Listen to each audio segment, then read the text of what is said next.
Good morning students. चला आज आपण कंटिन्यू करू आपला चॅप्टर. आय होप तुम्ही सगळेजण छान आहात. आपण काय केलेलं लास्ट क्लासमध्ये मला कोण सांगेल का?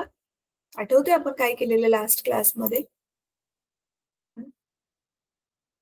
लास्ट क्लासमध्ये आपण काय केलेलं होतं? आपण इलेक्ट्रिसिटी चॅप्टर स्टार्ट केलेला होता ना. त्याच्यामध्ये काय काय पाहिलेलं आपण? पॉवरची आपण फॉर्म्युलाज काढलेले, हिटिंग इफेक्टचे पण फॉर्म्युलाज काढलेले आठवते. आणि आय होप तुम्ही होमवर्क पण केला असेल. ते सगळे फॉर्म्युलाज लर्न करायचे होते. आज आपण त्याचाच पुढचा भाग कंटिन्यू करणार आहोत. जर पॉसिबल झालं तर करूयाच बहुतेक. ते जेवढे सगळे आपण फॉर्म्युला लर्न केलेले त्याच्यावरतीच आधारित आपण थोडीशी गणितं पण सोडवणार आहोत. म्हणजे तुम्हाला समजेल की एवढे सगळे आपण जे फॉर्म्युलाज शिकलेलो म्हणजे सूत्र शिकलेलो ते कुठे कुठे अप्लाय होते. ठीक आहे. तर एक मिनिट मी तुमचं टेक्स्टबुक शेअर करते.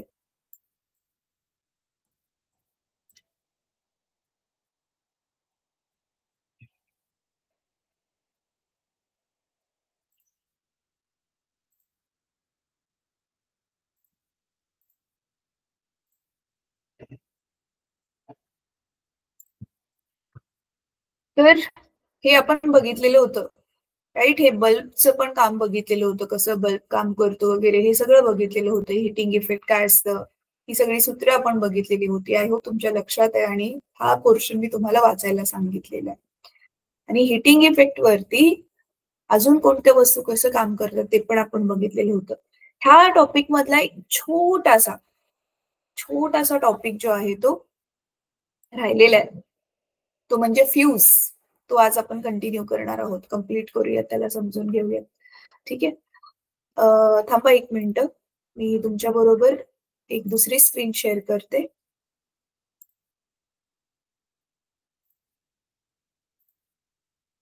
इलेक्ट्रिक फ्यूज काय असतं मुलांना मी शेअर करते तोपर्यंत जरा कोणी विचार करून सांगेल.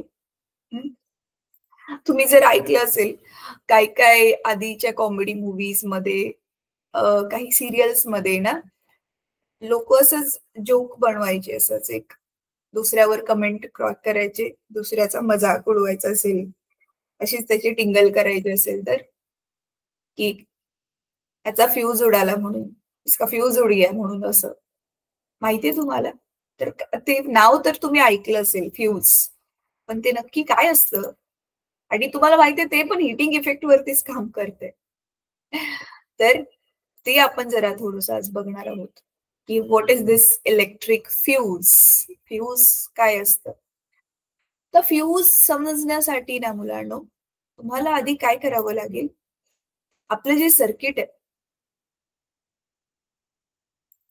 इलेक्ट्रिक सर्किटलाच काय म्हणतात, विद्युत परिपथ. तर इलेक्ट्रिक सर्किटला तुम्हाला आधी परत आठवावं लागेल आणि त्या इलेक्ट्रिक सर्किट मध्येच हा फ्यूज जोडला जातो. चला आता मी तुम्हाला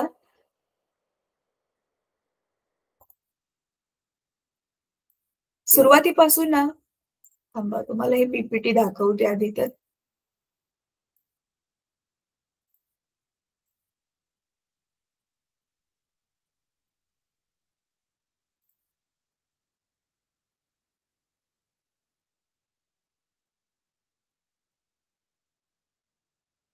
हे दिसतंय तुम्हाला मुलांना? आता ह्याच्यामध्ये ना बघा, हे आपण पाहिलेलं होतं, धडा हा चालू केला धारा विद्युत. त्याच्यानंतर ना विभव आणि विभवांतर मी तुम्हाला ऑलरेडी एक्सप्लेन केलेलं होतं. विभवांतर म्हणजेच पोटेन्शियल डिफरन्स, राईट. एक एक सेकंड, तुम्हाला इंग्लिश मधलं पीपीटी दाखवायला हवं ना, इंग्लिश मधले दाखवते. ते ऍक्च्युली ना मराठी मीडियमचे पीपीटी शेअर करायची सवय झाली आहे ना. थांबा.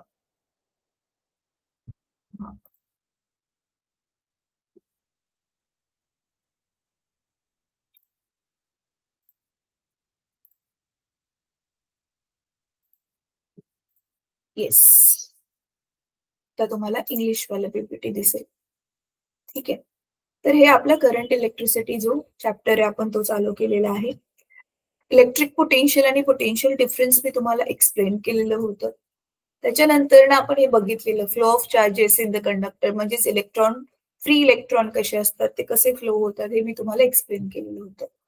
डायरेक्शन ऑफ इलेक्ट्रिक करंट पण एक्सप्लेन केलेलं होतं, आठवते?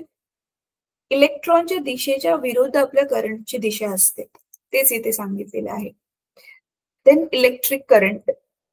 इलेक्ट्रिक करंट आपला काय आहे, त्याची डेफिनेशन, किती चार्जेस किती टाइम मध्ये किती चार्जेस फ्लो होतात ते पण आपण बघितलेलं. आपला आईचा फॉर्म्युला ना, I is equal to Q upon T.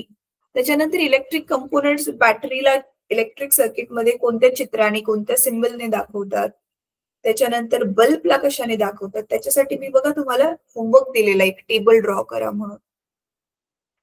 Resistance हे तुम्हाला गेल्या वर्षी होतं.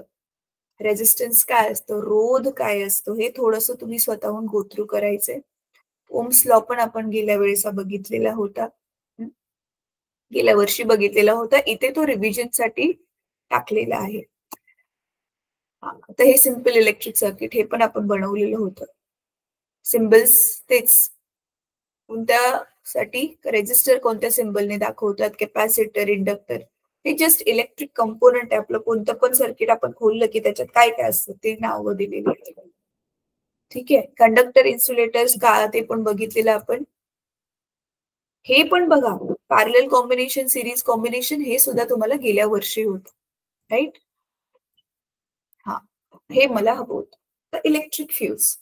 इलेक्ट्रिक फ्यूज आता बघा काय आहे, तर इथे जर बघितलं तुम्ही, electric fuse is a safety device that protects an electrical circuit from excessive current. Excessive current म्हणजे काय?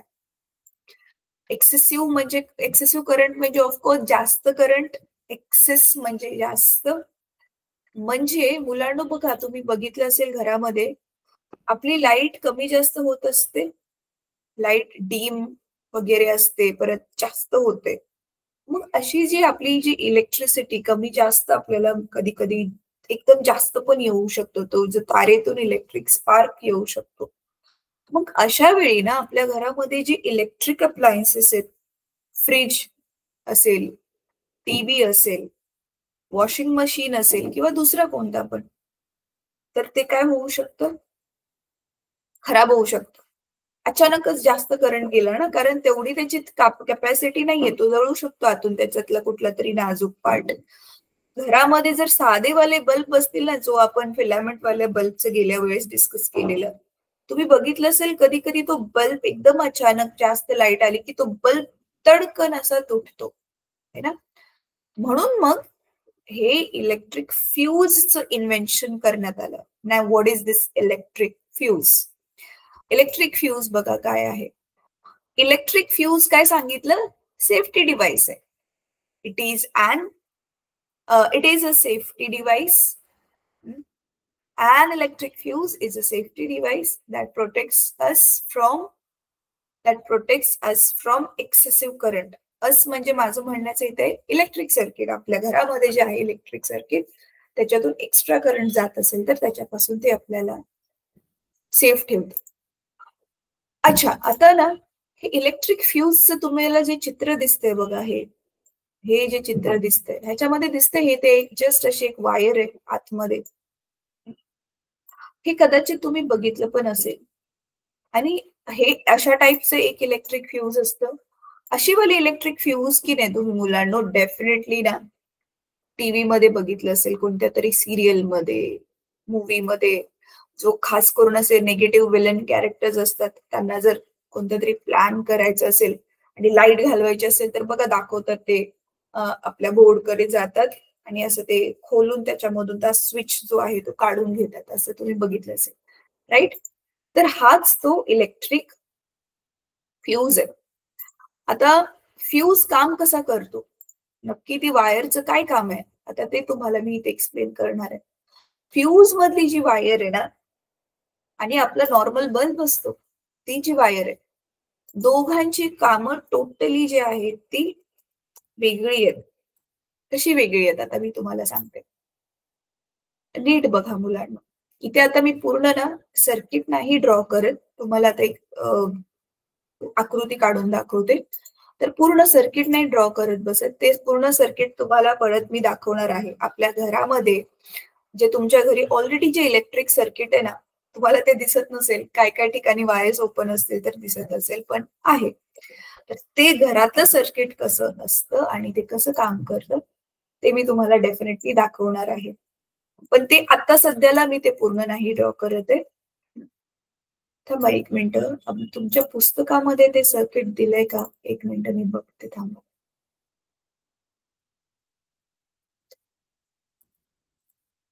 सीबीएसईच्या बुकमध्ये ते सर्किट दिलेलं आहे. House hold electric domestic circuit म्हणून त्याचं नाव आहे. ज्याच्यामध्ये सगळे हाउस होल्ड इलेक्ट्रिक अप्लायन्सेस वगैरे दाखवले जातात. ठीक आहे. चला तुमचं पुस्तक आपण एकदा गो थ्रू करूया. ह्याच्यामध्ये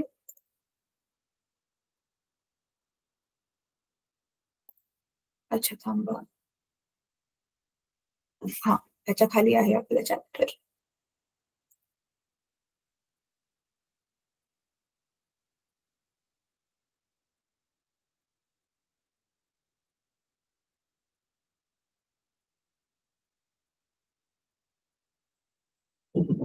नाही ह्याच्यात नाही दिलंय. काही हरकत नाही. नेक्स्ट क्लासमध्ये ना, ते जरी सीबीएसई बोर्डचं असेल, तरी पण तुम्हाला एक्सप्लेन करण्यासाठी ना, तुम्हाला नीट ते समजावं म्हणून मी ते नक्की दाखवेल. कारण आता तुम्ही 10वी मध्ये आहात. तेवढी बेसिक इन्फॉर्मेशन तर तुम्हाला असायलाच हवी. आणि कधी एक्स्ट्रा इन्फॉर्मेशन असलेली काही वाईट नाहीये ना, चांगलीच गोष्ट आहे. चला ठीक आहे. तर आता मी ती आकृती काढून दाखवते तुम्हाला. जेवढा सर्किटचा पार्ट गरजेचा आहे तेवढंच काढूयात आपण.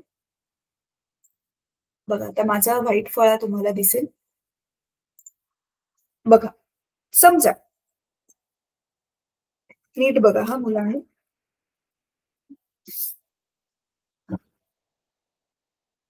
हे आपलं की नाही एक घरामध्ये ना मेन स्विच असतो. तुम्हाला माहितीये एक बॉक्स घरामध्ये असेल किंवा घराच्या बाहेरच्या बाजूला असेल, तर त्याच्यामध्ये काय होतं, त्याच्यामधूनच वायर घेऊन पूर्ण घरामध्ये तुमच्या जेवढ्या पण रूम्स असतील, तर तिकडे त्यांनी सप्लाय केलेलं असतं. तर आपल्या घरामध्ये जे आपण सर्किट वापरतो ना मुलांनो, ते आपलं ना पॅरलल कॉम्बिनेशन आहे. म्हणजे आपली सगळी घरातली उपकरणं ते अ, रोधांची एकसमान जोडणी, पॅरलल रोधांची समांतर जोडणी मराठीमध्ये त्याला म्हणतात. इंग्लिशमध्ये resistors connected in series, resistors connected in parallel जर तुम्हाला आठवत असेल तर. तर बघा आपल्या इकडे ना स्विच बोर्डमध्ये अशा 2 पॉइंट्स मेन ऍक्च्युअली 2 पॉइंट्स असतात. आणि जो तिसरा पॉइंट असतो ना, तो अर्थिंग केलेलं असतं त्याचं. आता अर्थिंग पण मी तुम्हाला आता शॉर्टमध्ये एक्सप्लेन करणार आहे. तर मुलांनो मेन आपली जी रेड मधून रेडच वायर दाखवतात. ही जी वायर असते ना, ही वायर आपला मेन करंट कॅरी करत असते. तर ही वायर असते आपल्या भारतामध्ये जी आहे ती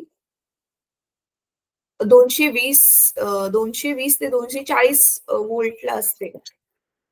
हां, 240 व्होल्ट असते. इंडियामध्ये आपल्याला चांगलं पोटेन्शियल डिफरन्स भेटतं. ही 240 ला आहे आणि ही 0 ला असते. त्याच्यामुळे मग ह्या दोघांचं पोटेन्शियल डिफरन्स पाहिजे ना आपल्याला. म्हणून तर मग नाही इलेक्ट्रिसिटी इकडून ते इकडेपर्यंत वाहू शकते. आता नीट बघा चाललंय काय. तर हिथून ही जी 240 ची वायर आहे, आता ह्याच वायरच्या मधून कनेक्शन घेऊन जसं मी तुम्हाला सांगितलं, आता ह्याच वायरला जे आहे ते पॅरलल कॉम्बिनेशनमध्ये वेगवेगळ्या स्विच मधून काढून आता समजा इकडे आपण इलेक्ट्रिक अप्लायन्सेस लावायला सुरुवात केलेली आहे. इथे सपोज असा बल्ब आहे. काय करतात ना, ह्या दोघांच्या मध्ये तर ही बघा मी कसं करते. ही वायर घेतली आणि ही खालची वाली ब्लॅक वायर घेतली. तर ऍक्च्युअल मध्ये ह्या 2 वायर नंतर एकमेकांकडेच जॉईंट होतात. म्हणून तर सर्किट कंप्लीट होणार ना. आता ते कसे जॉईन होतात बघा.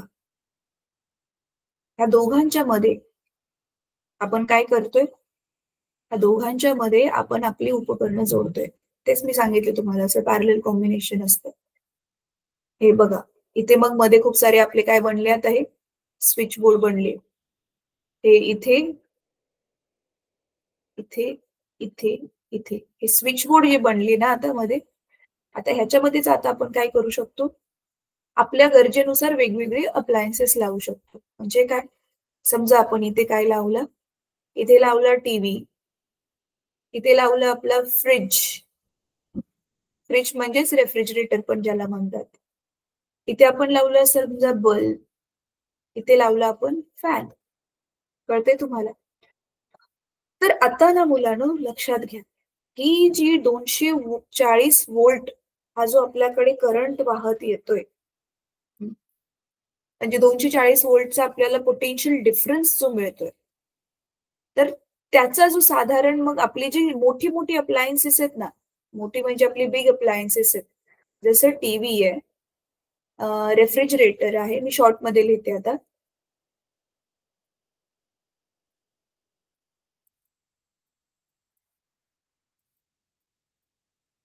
रेफ्रिजरेटर आहे आपला, वॉशिंग मशीन आहे. त्याच्यानंतर ना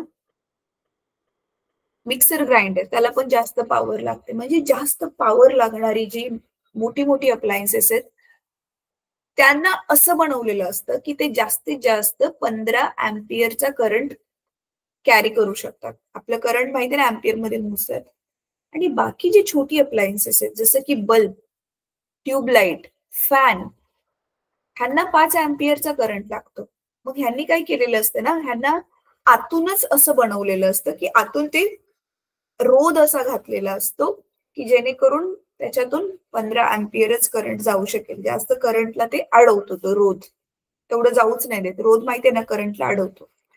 पण कधी-कधी काय होतं, समजा जास्त इलेक्ट्रिसिटी आली, तर तो जो रोध आहे, मग तो अजून जास्त गरम होईल ना. तुम्हाला माहिती आहे ना, जेवढा करंट जास्त तेवढा रोध वाढतो. हे तुम्ही गेल्या वर्षी ओम्स लॉ शिकताना शिकला असाल. तर मग ओव्हर हीट होणार ना आपली उपकरणं, मग ते जास्त हीट होऊन आग पण लागू शकते. जास्त हीट होऊन तुमचे आतमधले काय-काय जे खूप नाजूक पार्ट असतात ते जळाले, की पूर्ण वॉशिंग मशीन खराब होऊ शकते, पूर्ण टीव्ही बंद पडू शकतो, काही पण होऊ शकतं. म्हणून मग करायचं काय? म्हणून मग इथे सगळ्या उपकरणामधून करंट घालवण्याआधीच इथे कुठेतरी रस्त्यामध्ये ही असा जो आहे आपला इलेक्ट्रिक फ्यूज जोडला जातो. आणि मग त्या फ्यूज मधून जी वायर घालवतात, फ्यूजला पण मग इथे वायरचं कनेक्शन दिलं दोन्हीकडे. पण ही जी मग आता फ्यूज जो आपला इलेक्ट्रिक फ्यूज असं दाखवलंय मुलांना, फ्यूजच्या आतमधली जी वायर आहे ना, किंवा इलेक्ट्रिक फ्यूजला जे नाव दिलं जातं ना मराठीमधून, त्याला सिंपल नाव आहे. मराठीतलं नाव चांगलं आहे. वितळ तार, वितळणारी तार. मग ऍक्च्युअल मध्ये ही एक तारच आहे.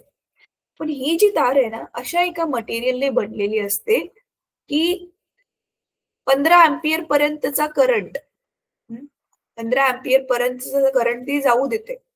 15 अँपिअर पेक्षा थोडासा जास्त करंट ह्या वायर मधून गेला, की ती वायर काय करते? गरम होते आणि वितळते. त्यापेक्षा जास्त हीट झाली, की ती वायर वितळते. आता मग ही वायरच वितळून, आता ही वितळलेली वायर तुम्ही जर बघितलं असेल ना खाली, ही वायर गायब होते इथून. ही लिटरली अशी वायर ही गायब होते आणि तिचं जे वितळलेलं मटेरियल आहे ना, इथे तुम्हाला असं ते पडलेलं दिसतं खाली. मग आता रस्ताच तुटला ना, ब्रिज जो होता तोच तुटला. मग करंटला जायला अशी इथून जागाच नाहीये आणि मग पुढे करंट वाहतच नाही आणि मग पूर्ण घरामधली लाईट जाते. ती आपण परत मग फ्यूज नवीन चेंज करून नवीन फ्यूज लावून ती चालू करू शकतो. कळतंय तुम्हाला? इझी. ठीक आहे. मग ती वायर कशी बनली? अशा मटेरियलने बनली, हीटिंग मटेरियलने, की काय होतं तुमचं, इलेक्ट्रिसिटी जी आहे ती डिस्कनेक्ट होते. आपलं सर्किट ब्रेक होतं कारण ती वायर जी आहे ती वितळते. इझी आहे. ठीक आहे. तर चला आता टेक्स्टबुक मधून एकदा हा टॉपिक बघूयात.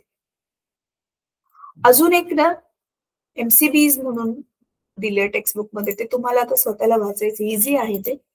त्याच्यावर जास्त नाहीत विचारत, तरी पण तुम्हाला ते वाचून काढायचं. पण हा पुस्तकामध्ये दिलंय म्हटलं ते जास्त नाहीत विचारत, पण विचारणारच नाहीत असं पण नाहीये, विचारू शकतात. बघा.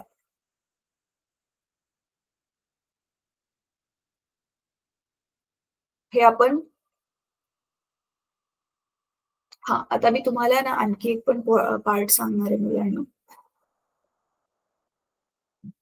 हे आपण बल्बचं बघितलेलं, बल्बमध्ये निक्रोम फिलामेंट आहे वगैरे, हे सगळं आपण बघितलेलं. त्याच्यानंतर ना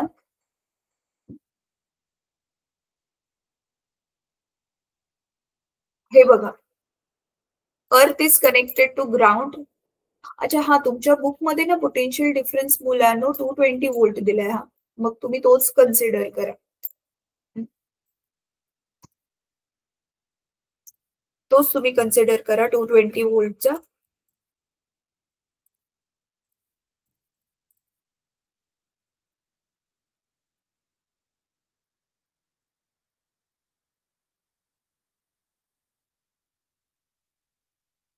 एक सेकंड मुलांनो.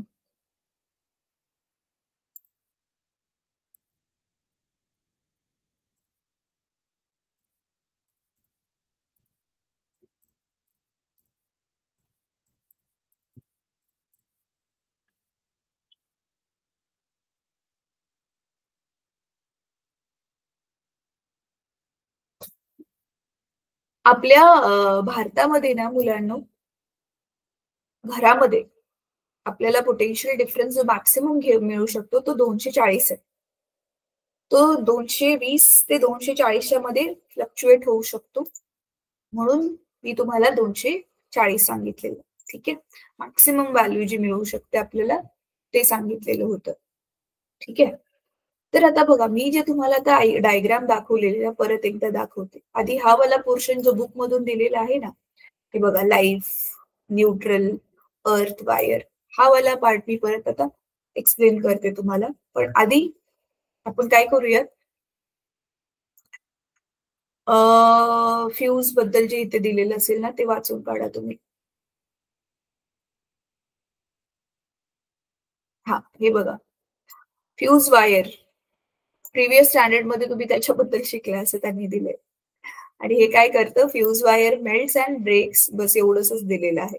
ठीक आहे. पण आता हे कसं होतं, अचानक जास्त करंट कधी जाऊ शकतो ते आता मी तुम्हाला तसं पण एक्सप्लेनच करणार आहे. आणि तिथेच मग आपलं अर्थिंग आहे, ते अर्थिंग का आहे ते पण तुम्हाला समजेल. अर्थिंग मुळात काय आहे, अर्थिंगचा अर्थ काय आहे आणि त्याचा इथे काय रोल आहे. बाकी जो हा पोर्शन आहे ना, हा वाला पॅरेग्राफ छोटासाच आहे, हा तुम्हाला स्वतःला करायचा आहे. ठीक आहे. तर चला आता मी परत तुम्हाला माझ्या व्हाईट बोर्डवर घेऊन जाते. आता बघा, तुम्ही कधी विचार केलाय हे एवढे सगळे जे वेगवेगळे कलर आहेत, तेवढे कलर टाकले तर त्याचा काहीतरी नक्की अर्थ असेल. बघा, सगळ्यात आधी ना मुलांनो, आपले जे मोठे मोठे अप्लायन्सेस आहेत ना, फ्रीज, टीव्ही, त्याला 3 स्विच असतात. तर हा तिसरा पण असतो बघा. हा मी दाखवला नाही, आता दाखवते ग्रीन कलर मध्ये हा. तर त्या स्विचला 3 म्हणजे त्याच्या पिनला असे 3 हे असतात. वरचा ग्रीन असतो, रेड आणि इथे असतो ब्लॅक. ठीक आहे. तर का बरं असं? तर जी मेन करंट घेऊन येते ही लाल कलरची जी वायर आहे, लाल म्हणजे डेंजर, तुम्हाला स्वतःला सेफ ठेवायचंय. ह्याला आपण म्हणतो लाईफ वायर. कारण ही ऍक्च्युअल मध्ये आपल्या इलेक्ट्रिसिटीचं जे पॉवर स्टेशन आहे, जिथे ही इलेक्ट्रिसिटी जनरेट केली जाते, तिथून ती वायर जो करंट ऍक्च्युअल मध्ये घेऊन येते, ती ही वायर आहे. आपण ह्याला म्हणतो लाईफ वायर. ठीक आहे. ही आहे न्यूट्रल वायर. न्यूट्रल म्हणजे हिच्यामध्ये ना धन ऋण प्रभार काहीच नाहीये. न्यूट्रल आहे ते, प्रभार रहित आहे. म्हणूनच तर धन प्रभार हा आणि ही प्रभार नसणं, त्याचा काय डिफरन्स क्रिएट होतो ना. अच्छा हा, आता हा जो मी लिहिलाय ना इथे धनप्रभार लाईफ वायर साठी, तो खरंच धन आहे का की ऋण आहे, जरा फाइंड आउट करा. मी जे सांगितले ते कन्सिडर नका करू, धन की ऋण, जरा तुम्ही स्वतःहून शोधा की त्या लाईव्ह वायर वरती ऍक्च्युअल मध्ये कोणता प्रभार असतो. ठीक आहे, ते जरा शोधून काढा. न्यूट्रल वायर वरती प्रभार नाही, एवढं तर पक्का आहे. ठीक आहे. तर मग आता होतं काय ना, कधी कधी मुलांना शॉर्ट सर्किट झालं. शॉर्ट सर्किट म्हणजे बघा, शॉर्ट सर्किट, सर्किट शॉर्ट झालंय. शॉर्ट म्हणजे उडणं नाहीये. शॉर्ट झालं म्हणजे काय, ऍक्च्युअल मध्ये आपलं सर्किट जे आहे ते एवढं मोठं आहे. सर्किटची जर तुम्ही लांबी बघितली तर बघा, ती जी लांबी आहे ती केवढी आहे, याला मी वेगळा कलर देते. बघा, हा एवढा मोठा सर्किटचा जो रस्ता आहे, म्हणजे आपल्या विद्युत धारेला एवढ्या सगळ्या रस्त्यामधून जायचंय. विद्युत धारेला मग टीव्ही मधून जायचंय, फ्रिज मधून जायचंय. पण कधी कधी काय होतं ना, अचानक अचानक ना हा रस्ता छोटा होतो. कसं काय, समजा इथे जी आपली वायर आहे ना, ही रेड कलरची, हिचं वरचं ते रेड कलरचं प्लास्टिकचं जे आवरण आहे ते निघालं. आणि इथल्या काही कारणामुळे इथलं पण निघालं. आणि मग पाणी पण गेलं त्या सर्किटमध्ये. तर अचानक काय होतं ना, विद्युत धारा असा पूर्ण रस्ता घेऊन इथून माघारी येण्याऐवजी इथून डायरेक्ट इथे वाहते. कारण मध्ये पाणी आहे ना, आपलं साधं नळाचं पाणी तुम्हाला माहिती आहे, ते गुड कंडक्टर ऑफ इलेक्ट्रिसिटी आहे. आणि मग काय होतं, हा इथून धारा वाहिल्यामुळे हा जो 15 अँपिअर पर्यंतचा जो आपला करंट आहे, हा अचानक खूप जास्त वाढतो. 15 अँपिअर पेक्षा खूप जास्त वाढतो. आणि मग ऑब्व्हियसली तेवढा जास्त करंट वाढल्यामुळे, जसं आपण मगाशी डिस्कस केलं, काय होईल, आपले इलेक्ट्रिक अप्लायन्सेस खराब होऊ शकतात. तर हे अचानक जो करंट वाढतोय ना, ह्यालाच म्हणतात शॉर्ट सर्किट. काय म्हणतात त्याला, शॉर्ट सर्किट. सर्किट शॉर्ट झालं ना, हे बघा, आधी लॉंग होतं एवढं, आता ते शॉर्ट झालं, म्हणून त्याला आपण म्हणतो शॉर्ट सर्किट. आय होप तुम्हाला समजलं. तर ही रेड वाली आहे ती लाईफ वायर आहे, ही जी ब्लॅक वाली आहे ती न्यूट्रल वायर आहे. Now what is this green. तर ह्याच्यामध्ये काय केलं जातं ना मुलांना, इथून एक वायर काढली जाते. ती वायर जी आहे ती, मी हिला वेगळा कलर घेते. बरं ठीक आहे, ग्रीनच ठीक आहे. ग्रीन म्हणजे ही सेफ वायर आहे, म्हणून बघा हिला ग्रीन सेफ्टीचा कलर दाखवलेला.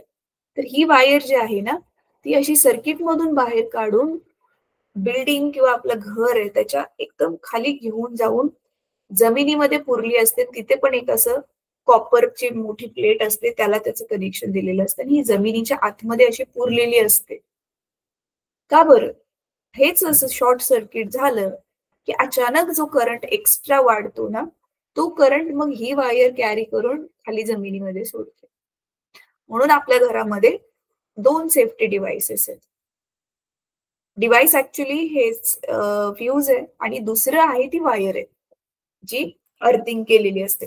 म्हणून मग परत एकदा मी रिपीट करते की आपले जे सेफ्टी डिव्हाइसेस आहेत, म्हणजे सॉरी, मोठे मोठे अप्लायन्सेस आहेत, त्यांनाच 3 प्लग आहेत. आणि बाकी छोटे छोटे असतात बघा, त्यांना जे आहे त्या 2 पिनावालेच ते प्लग असतात, बस झाले. 3 पिनावाले प्लग जे आहेत ते मोठ्या मोठ्या डिव्हाइसेसलाच असतात. का बरं, ते डिव्हाइसेस डॅमेज होऊ नये म्हणून त्यांना अर्थिंगची सुविधा केलेली असते. ठीक आहे, इझी. तर आता मग हा वाला टॉपिक आपला कम्प्लीट झालाय. मी टेक्स्ट बुक शेअर करते.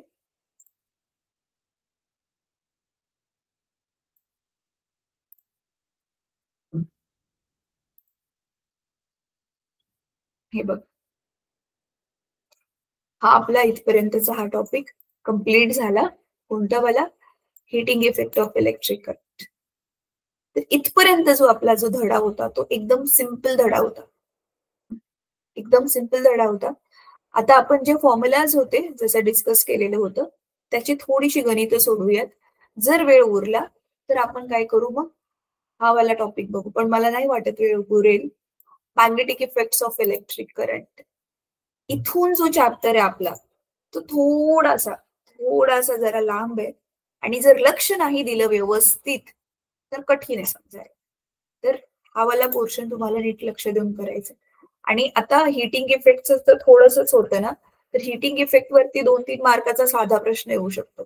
पण ह्या धड्यावरती सगळ्यात जास्त जे प्रश्न विचारले जातील ते ह्या पार्टच्या पुढचे असणार आहेत मुलांना. त्याच्यामुळे हा नेक्स्ट वाला जो पार्ट आपण बघणार आहे, इट्स व्हेरी व्हेरी इम्पॉर्टंट. ठीक आहे. तर चला सध्या आपण काय करूयात, एक्झाम्पल सोडूयात. आता इथे 4 एक्झाम्पल दिलेली आहेत. सगळी तर नाही सोडवू शकणार आपण, पण मी तुम्हाला एक्सप्लेन पक्का करेल हे शॉर्ट मध्ये थोडक्यात, सुरुवातीचे गणित तुम्हाला समजल्यानंतर. ठीक आहे. तर चला आता आपण काय करूया, हे वालं गणित तुमचं जे आहे ते सोडवूयात. 6 मीटर लॉंग वगैरे जे पण. आता मी ह्याच्यामध्ये काय करणार आहे ना मुलांनो, मी ह्याच्यामधल्या किमती बदलणार आहे. का बरं मी किमती बदलणार आहे? कारण तुम्ही स्वतःहून हे गणित नंतर ट्राय करावं म्हणून मी ह्याच्यामधल्या किमती ज्या आहेत त्या बदलणार आहे. ठीक आहे. तर चला आता मी माझा व्हाईट बोर्ड शेअर करते.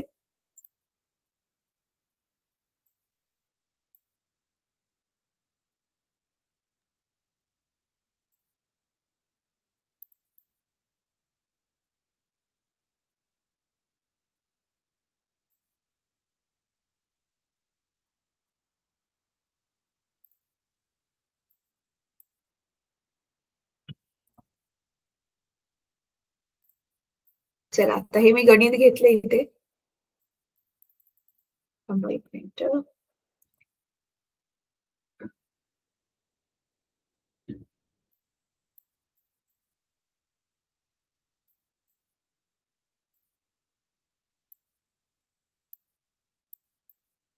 ठीक आहे. हे थोडं छोटं दिसत असेल तुम्हाला, पण तुम्ही तुमचं काय करू शकता ना,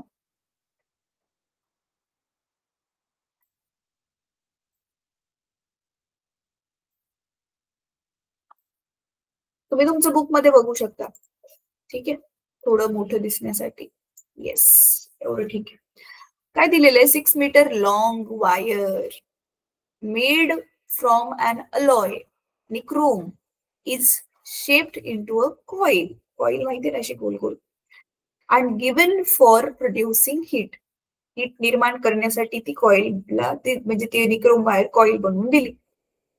आता जसं जसं मुलांनो ना, मी जसं सांगितले तुम्हाला, फिजिक्स मध्ये गणित सोडवताना त्यांना तोडायचं, इझी बनतात. मग आता मी ह्याच्यामधलं जसं म्हटलेलं की ती बदलते.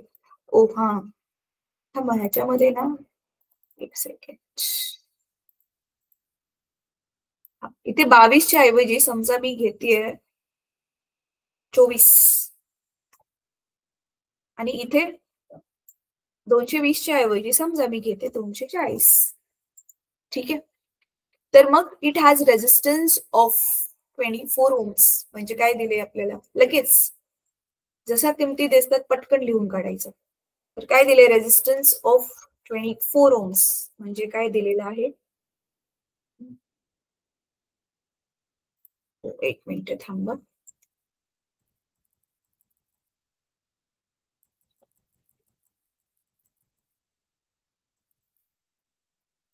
ते मी व्हॅल्यू चेंज केलेला ना, ते अंडू झालं. थांबा एक मिनिट.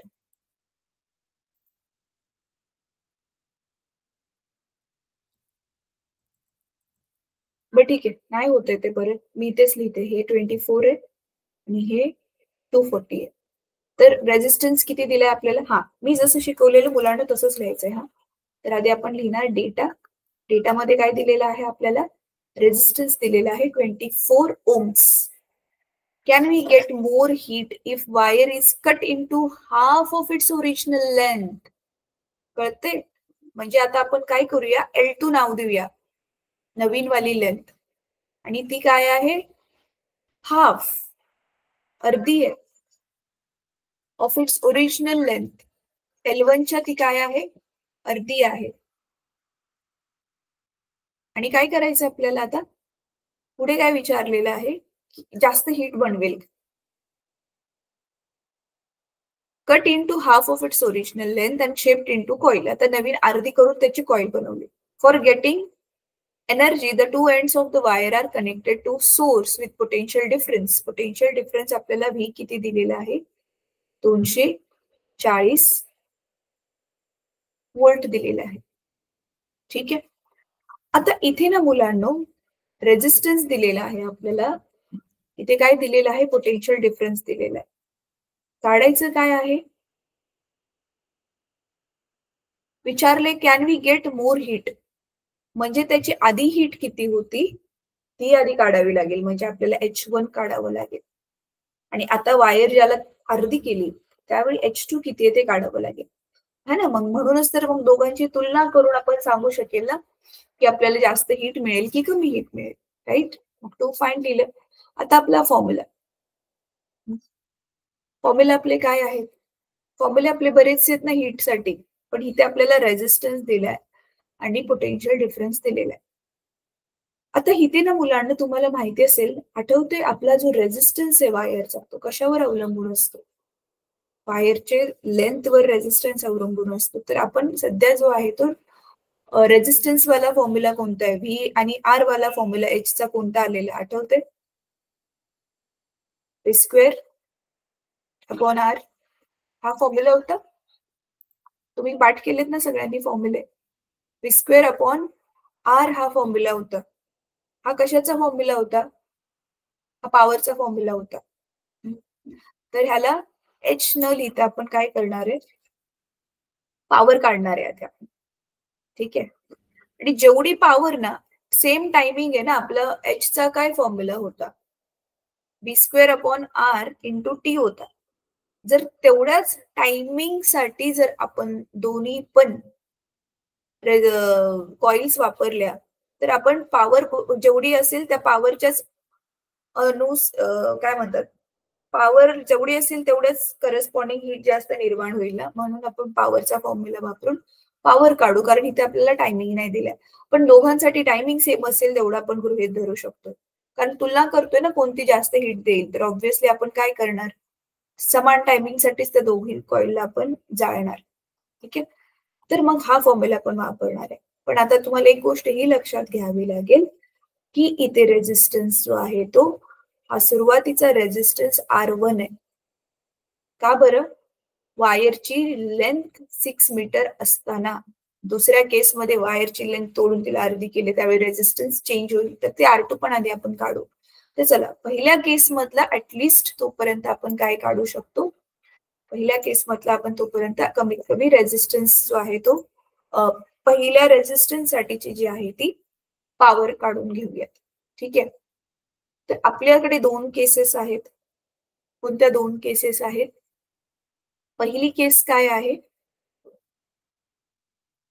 पहिली केस काय आहे आपल्याकडे? आपल्याकडे रेझिस्टन्स वायरचं 24 आहे. वायरची लांबी जी आहे ती 6 आहे. ठीक आहे.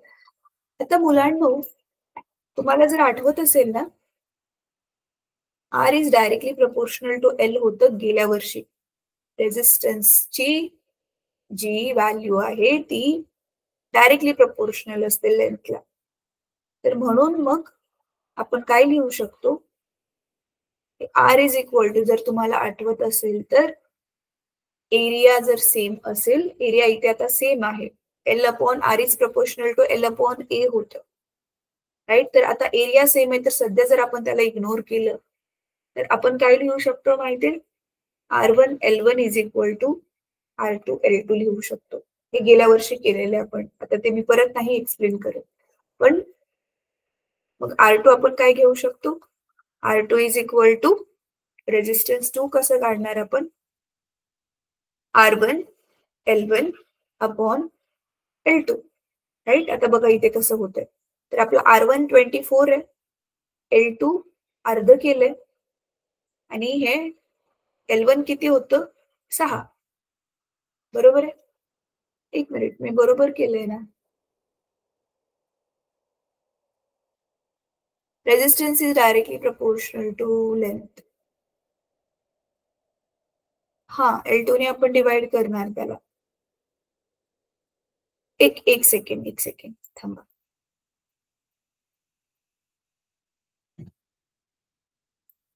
हा आपली जी रेझिस्टन्सची जी व्हॅल्यू होती हा राईट. तर ही R is directly proportional to L होतं ना याचा अर्थ R upon L is equal to constant येणार. येस. तर R1 upon L1 is equal to R2 upon L2 येणार. येस. R2 अपॉन L2 येणार. ठीक आहे. मग L2 ची किंमत पाहिजे आपल्याला तर L2 चं काय बनणार किंमत मग? R2 ची किंमत पाहिजे आपल्याला. मग R2 चा फॉर्म्युला काय बनणार? हे बघा R2 इथेच राहणार राईट हँड साईडला आणि हे L2 तिकडे गेल्यावरती R1 L2 अपॉन L1. मग ह्याच्या जर किमती ठेवल्या तर ह्याच्या किमती किती आहेत? ह्याची किंमत आहे 24. राईट. ह्याची किंमत आहे L2 ची 3 आणि इथे खाली होती 6. मग हे 3 एके 3 3 दुनी 6 आणि मग 24चा अर्धा होणार. म्हणजे आपला रेझिस्टन्स आपल्याला नंतर ना किती मिळणार आहे, तो आपण ना एक काम करूया. मी परत इकडे ना सोडवून दाखवेल हे तुम्हाला पूर्ण व्यवस्थित. आधी आपण ह्याचं काढूयात. तर आपल्या इथे लिहूयात आपण, की माझा जो R1 आहे, तो आहे 24 ओहम. सो म्हणून पॉवर P1 किती येणार आहे आता? V²/R. तर 240 गुणिले 240 भागिले R किती आहे आपला 24. तर 24 एके 24 0. उत्तर काय आलं? 2400. पॉवरचं युनिट आहे वॉट. बरोबर. आता ह्याला मी इथे सॉल्व्ह करते. आता आपण R2 साठी बघितलं काय फॉर्म्युला आलेला होता आपला. R2 is equal to, formula आता काय आलेलं होतं आपला, R1 L2 अपॉन L1. बरोबर आहे. So R2 is equal to 24 into 3/6. मग आपला R2 किती येईल? 22/12. मग आता P2 काढा. V²/R. सो 240 अपॉन R किती आला आता 12. मग बघा 24 फक्त 12 झाले. म्हणजे आधीची जी किंमत होती त्याची आता डबल येईल. 48 येईल. राईट. मग तुम्ही काय लिहू शकता, की पॉवर काय झाली, वाढली. पॉवर वाढल्यामुळे मग काय होईल, ऑफकोर्स पॉवर वाढल्यामुळे मग हीट जास्त निर्माण होईल ना. मग तुम्ही आन्सर मध्ये काय लिहू शकता, this means that more heat will be obtain after cutting the wire into half. Yes, हे तुमचं जे आहे ते आन्सर आहे. हे सिमिलर असंच गणित तुमच्या पुस्तकामध्ये पण सोडवलेलं आहे. ठीक आहे. आता ना ह्याला पटकन मुलांनो कॉपी करून घ्या. मी काही सेकंड थांबते, ह्याला कॉपी करून घ्या तुम्ही स्वतःकडे. ठीक आहे.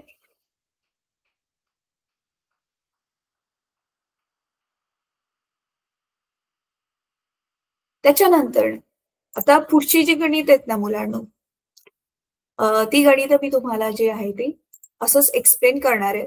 तुम्ही ट्राय करा सॉल्व्ह करायला. मी तरी पण तुम्हाला नाहीच जमलं तर तुम्ही काय करू शकता, मला नेक्स्ट क्लासमध्ये विचारू शकता.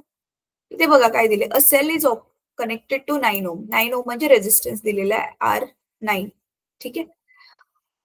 Because of which heat of 400 joule is produced. H ची व्हॅल्यू दिलेली आहे पर सेकंड, एका सेकंदामध्ये, due to current flowing through it.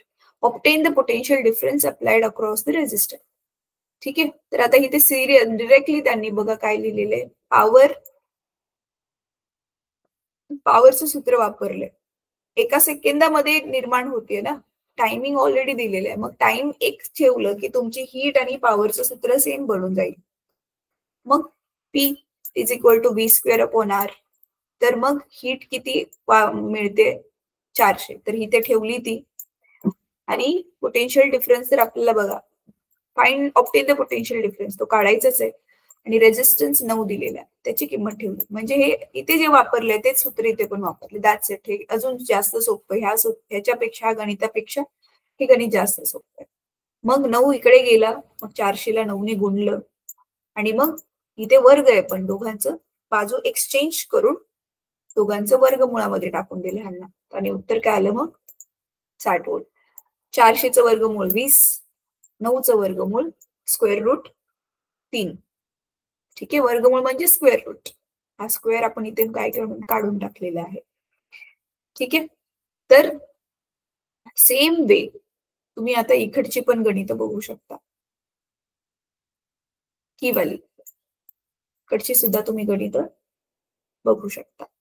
ठीक आहे. चला, तर आता मी एक काम करते मुलांनो, ही गणित तुम्ही गो थ्रू करून घ्या. तुम्हाला जमते का बघा. स्वाध्यायामध्ये एखादं गणित असेल तर ते पटकन सोडूयात आपण. 1 minute.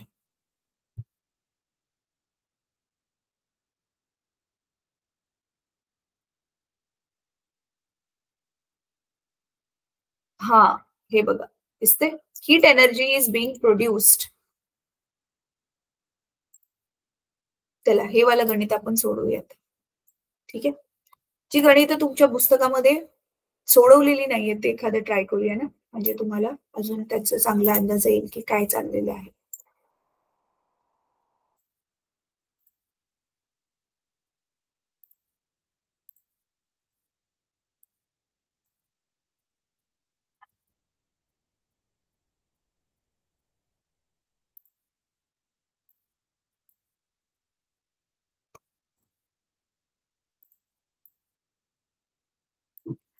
Heat is being produced in resistance box in a circuit at the rate of 100 watt. 100 what. What आलं म्हणजे काय दिलेली आहे ते पॉवर दिलेली आहे. तर डेटामध्ये आपण लिहूया. ते तुमच्या पुस्तकात असं पी किती दिले वगैरे आता सॉल्व्ह केलेलं एक्झाम्पल मध्ये आपण नव्हतं लिहिलेलं. हा तर ते लिहायचंय पण जसं आता मी लिहिते. Current of 3 ampere. आय ची व्हॅल्यू दिलेली आहे 3 अँपियर. आणि what must be the value of resistance R आपल्याला काढायचं आहे. आता तुम्हाला एक मिस्टेक. अच्छा एक मिनिट, इथे कॉपी करताना मिस्टेक झालेली आहे. हे इथे ओम आहे बरं का. ते ह्या जो व्हाईट बोर्ड मी वापरते मे बी त्याच्यामध्ये ते कॉपी होत नसेल, तो फॉर्मॅट ह्याच्यामध्ये नसेल म्हणून. ठीक आहे. तर आपल्याला पी दिलेला आहे, आय दिलेलं आहे आणि काय काढायचं आर काढायचंय. इझी आहे. आपलं काय होतं सूत्र आय आणि आर. हा आय आर आणि पी शी रिलेटेड तिघांचा संबंध दाखवणारा आपला कुठला फॉर्म्युला होता. तर आधी आपण इथे लिहूया. टू फाइंड मध्ये काय करणार आपण आर काढणार. आर किती. आपला फॉर्म्युला काय आहे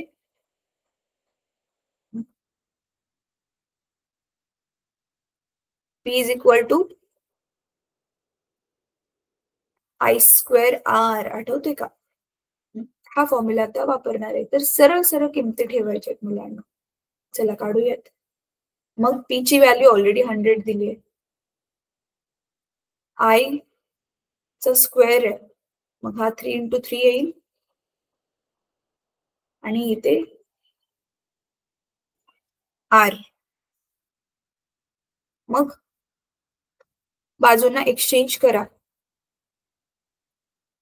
मग इकडे मी लिहिते आता 3 into 3 9. 9 is equal to 9 into r is equal to 100. एक मिनिट, क्वेश्चन नीट कॉपी झालाय का मी बघते. 100च वॉट आहे ना. हा it is produced in a circuit at the rate of 100 watt. Current is 3 ampere. What must be the value of resistance? Yes, बरोबर आहे. मग 100 भागिले 9. तर ऍक्च्युअल मध्ये पॉइंट मध्ये आन्सर येते. ह्यांनी 11 ठेवले डायरेक्टली. तर 9 एके 9 भागा आता 100 ला. 9 ने 9 एके 9 एक उरला. परत 9 एके 9 परत एक उरला.